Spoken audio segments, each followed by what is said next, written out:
Hello and welcome to Fernbank Science Center's The Sky This Week for April 25th through May 1st, 2021. We have a bright full moon to start the week off, some bright planets in the early morning sky, and an arc of spring stars in the early evening. Monday, April 26th, about 10:30 p.m., facing the south part of the sky, we have the moon and the planet Mars.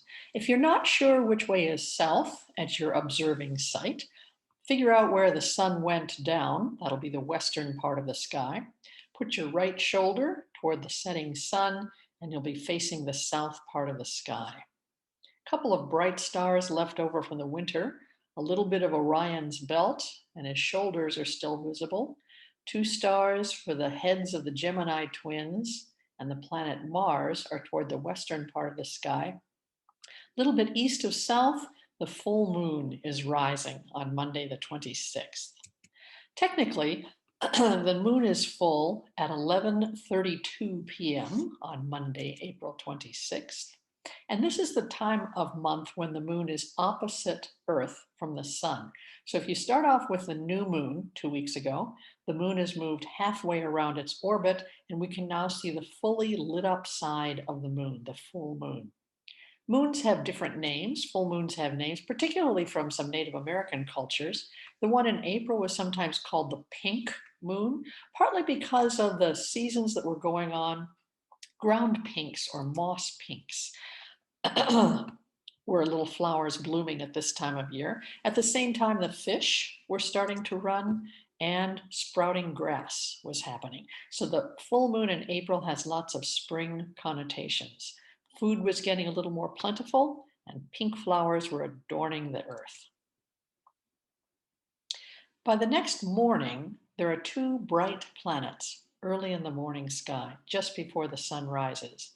East is the direction where the sun appears to rise, and the two bright planets are the two largest ones in our solar system, Jupiter and Saturn.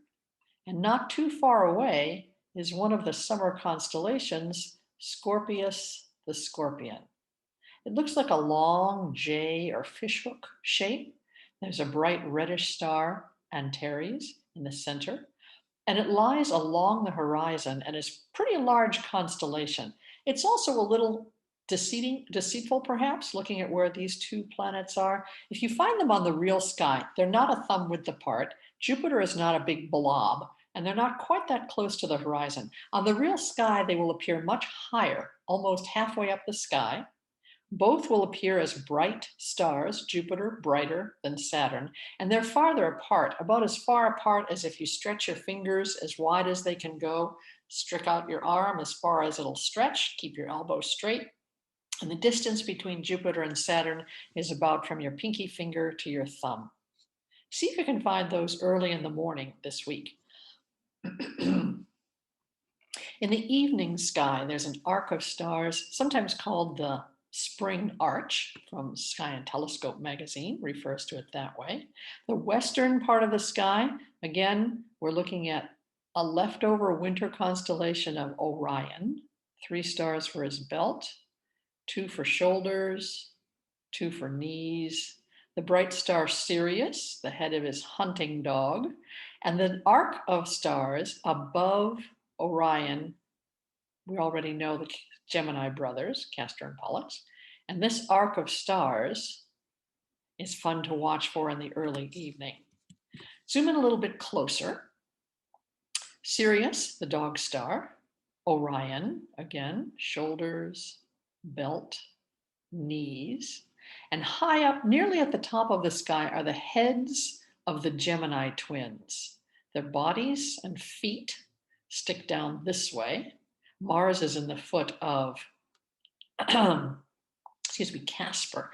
Pollux is the one on the left-hand side. Castor is the star on the right-hand side.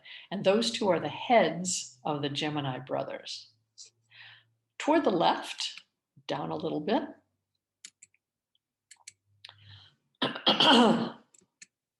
is the star Procyon, part of the little dog, Canis Minor.